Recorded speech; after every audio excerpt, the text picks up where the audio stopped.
All right. So, first and foremost, it's a pleasure to have you with me. And no, I can't see any comments or any messages that you guys might leave through this video, but I'll see them afterwards, I think, depending on how live stream works on Facebook. But I did want to talk about something that I think is impacting me right now, and I think could inspire you and motivate you. And sometimes the the things that are going on in life can, be great or it can be sad, and either way we can find motivation in both of those things. So I'll tell you off the bat, this is not a sad video. It's not meant to be a sad video. And let's begin. Let me tell you the story. So yesterday night, I get a call. It's quite late here in Israel. My entire family is existing, of course, living in Los Angeles, living in the U.S. So that because of the time difference, it's quite late in Israel yesterday night when I get a call. Shame on me, I'm a little nervous, so you'll have to forgive me for my stumbling and stuttering if it happens. But let's begin. So I get a message yesterday on Facebook from a woman I've never met. She's actually she's an older black lady, and half my family is black, half is white. So I already know automatically this is somebody from my father's side of the family. And I message back and I go, "Hi, how do we know each other? How are we related?" And she says she's my cousin. She's actually my grandmother's cousin's cousin's cousin. So she's a very distant relative of mine. And she sends me a message saying that she's been contacted by a hospital in Florida. And it's involving my father. He's in a bad situation. He's in like the critical ICU. And I knew my father was in poor health. This I knew. And but the way she delivered the message, and obviously being in critical ICU, that means I don't even know if that's what it's called really, but it's the place where bad shit can happen. So she gives me the phone number of the hospital, and I'll kind of switch points there, and I'll tell you that my parents got divorced when I was 4 years old, and my father, well, he was a stage 5 alcoholic for about 20 years, 30, 40, 50 years. Since I was born, my dad's been a drunk.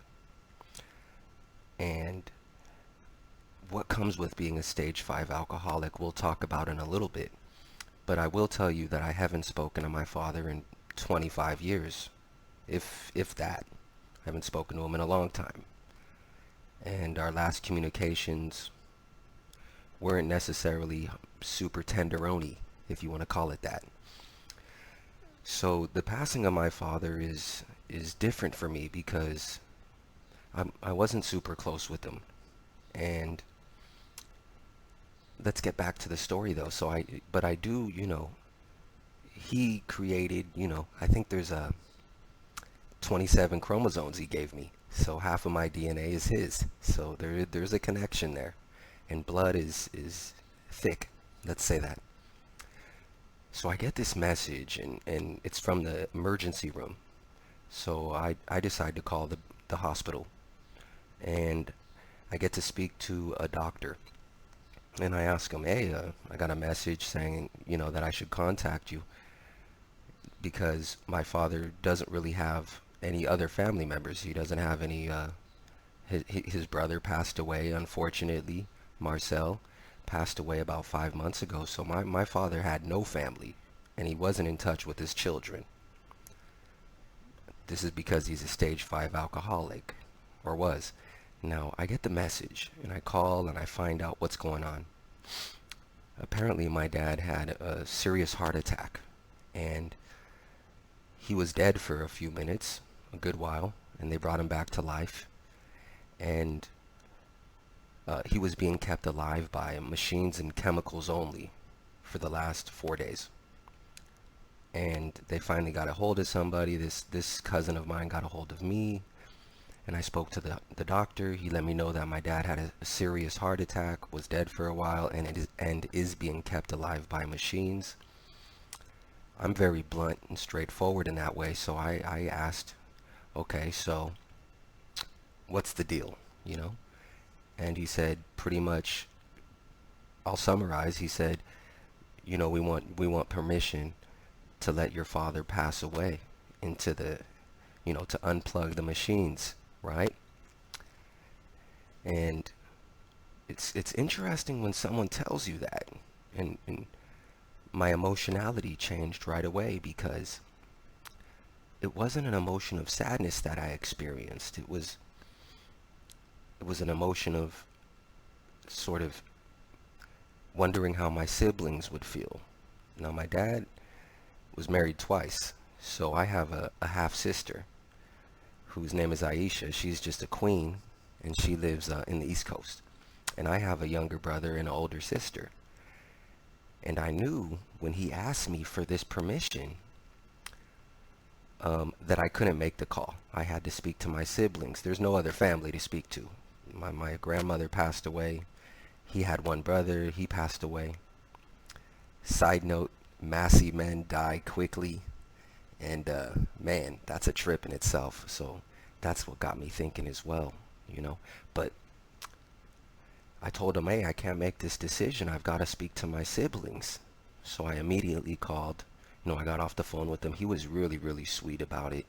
I can't even imagine what it's like to be a doctor in that situation, just all day, every day, dealing with death and the relatives of death of people who are dying. So kudos to doctors. If you're a doctor watching this, kudos to you. But I got on the phone with my siblings, and we all agreed that it's in our father's best interest to let him pass, because I don't know if there's an afterlife. I really don't. But I do know if there is, he would be caught in some sort of verdugo, some sort of in-between place, being stuck on machines, right? So we all agreed and decided together to unplug my father.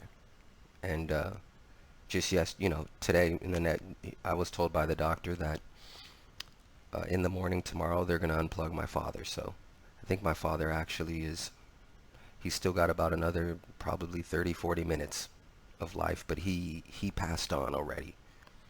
His soul, although still in verdugo, he's out of my life forever, and I'll never see him again. Although I haven't seen him in 20 some odd years, I begin to reflect, right? You start to think about life, and in his case, death is what I was thinking about. And I understood that the majority of the feeling that I had was pity for this man. He was a stage 5 alcoholic, a serious drug user, and a stage 5 alcoholic for the last 30-40 years. Or since I've been born. So I'm 38, so 40 years plus for sure. Now, he lived his life, and then he passed away. And when I spoke to my siblings, none of us cried. None of us were terribly, terribly sad. Now this means that upon his passing, he didn't have, let's say, a funeral filled with people mourning his existence. He didn't have a lot of people that would miss him and mourn him. And that says something about the way a person lives their life, right? You living your life right now, me living my life right now. And first of all, when I got off the phone, I felt immensely grateful for my mother. That's natural, because she raised us, and she's my queen, right? So let's talk about how to live life, and a conclusion sort of that I came to, and really what I learned. Sorry about the super long introduction, but I had to give you the backstory about me not having a relationship with my father, a close one, um, and how he lived his life, and the emotionality that his children felt when he passed, and the emotionality that I feel right now, that I feel compelled to share with you. So when he passed, when I spoke to my siblings, and I understand that we all understood we're going to give permission to the doctor to unplug, which we did, unplug my father, and I felt immense pity and a worrying about my life, because I was thinking, you when someone passes, and we've all experienced it, some of us on multiple occasions, we start to go, what is the meaning of this thing? Well, we understand that it is not infinite, although it feels like it is, and a lot of times we try to avoid thinking about death. When someone passes close to you, or someone passes in your life, you understand you'll never see them again, and theoretically, depending on your belief system, you know that their existence is ceased to the end is there. So there was a beginning, there was a middle, there was an end, and there was only the way that a person conducted themselves throughout their life. Now, the pity that I felt for my father was an understanding that he did not live his life to his fullest potential. If there is destiny, I don't know if I believe in destiny, but if there is destiny, then I guess he lived the life the way he was supposed to. But y'all know me, you guys know me. I like to think we control our own lives, right? And you control your own life, and so do I. And because we're in the middle of it, the midsection, meaning we're living it right now, what can we learn? What can we do? How will it end is the question. So this person, my father, had a few children. He had no relationship with his children. He had virtually no friends for a very, very, very, very long time. Since I was born, he had maybe just a few friends. And more importantly, he made no impact that would exist beyond his death.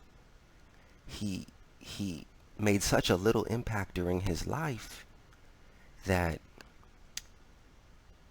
no one mourned him. No one even, I don't even know that no one can say they learned lessons from him, and he impacted their lives. And because I have a sort of a different perspective on death, and energy is the main functionality of this life, the invisible energy that we're transmitting. If you're watching this video, you're soaking up my energy, and energy is, as we all know, does not cease, but is rather only transferred, right? Now, he transferred very little energy to anybody in his life. And the energy that he did transfer was not extremely powerful, I'm assuming. I must assume from my perspective, and certainly from his children's perspective. Now, how do you want to live your life? How many people do you want to impact and share your energy with? And then how do you want to impact your own children? I have a daughter. How do I want to impact her life while she's alive?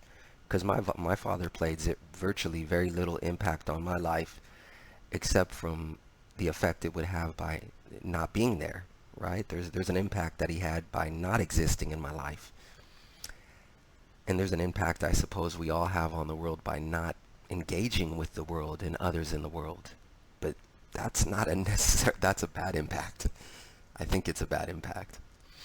So really why I'm making this video is because I want to light the fire up under your ass. I do. I want you to know that when he passed, the reflection that I had was, we're supposed to impact many, many, many people.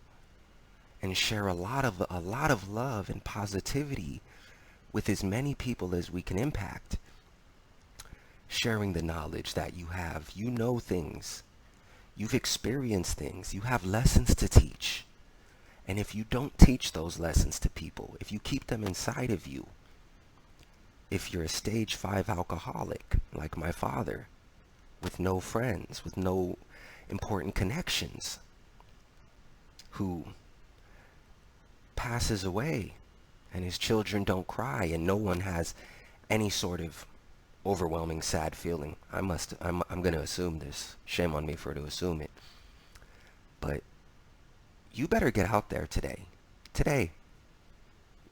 and share what you know. Share some love and enjoy life. Don't stay stuck in your ways if you know that your ways are wrong. And of course, you guys know I'm a huge fan of self-improvement and all types of topics I study all the time. And I have plenty of books and plenty of resources that I want to share with you. So you just reach out to me. I'll try to inspire you myself and share my messages and my energy, because that's certain why I'm alive. But when my father passed away yesterday, I feel like this is the purpose of life for many of us, and maybe all of us, is to share the who we are and the good things about who we are and the wisdom that we possess with the people close to us, of course. But to the strangers, the people that we don't know, those people need us as well. And we must spend as much time as possible doing this in this limited life, because it does end. And when it ends, you just want your energy. I don't want you to, don't send me no messages of condolences. Oh, sorry for your loss. Nah, don't send that to me, because I don't look at death that way. Energy is never ending, and we're all just flowing through the rivers of life. And we get the fortunate experience of spending just a little bit of time on the planet and with other human beings. What a blessing that is, right? And so share your energy, share your wisdom. Don't keep your mouth shut. Don't keep your lips tight. If you have something positive to say, share it. If you have something negative to say and you want to share some negative energy, don't share it. It's just not in alignment with your death, your oncoming death. I hope you don't die soon. I hope I don't die soon. But get up, get out, learn something. If you feel stagnated, it's because your mind is probably not receiving new ideas that will inspire you and create new spawned off thoughts off of the new ideas, right? So if you get a new idea from a book, if you hear a great idea and you ponder it, it will then spawn off new ideas, and these thoughts that you will have will change you and evolve you and ultimately define the way that you see this world and participate with this world. So that's why I have to share this video. That's why I had to make this video, is to share it with you, so that maybe you'll be inspired and maybe you'll share some positive energy that I know you have and some wisdom that I know you have. Okay? So, thanks for joining me on this journey, and feel free to go over to my YouTube channel and subscribe, or if you don't want to, you don't have to. But I'm going to keep making these videos. I'm going to keep sharing what I know. I'm going to keep trying to help inspire you to change for the better. And that's all I got for today. Much love. Much, much love. And get out there and live life. And take risks. Because I think, if we were to die and we failed at many, many things, we would not hate ourselves for trying the things that we failed in. We would not regret trying the things that we failed in. We would only regret that we did not try more things and try harder in those things. Take care.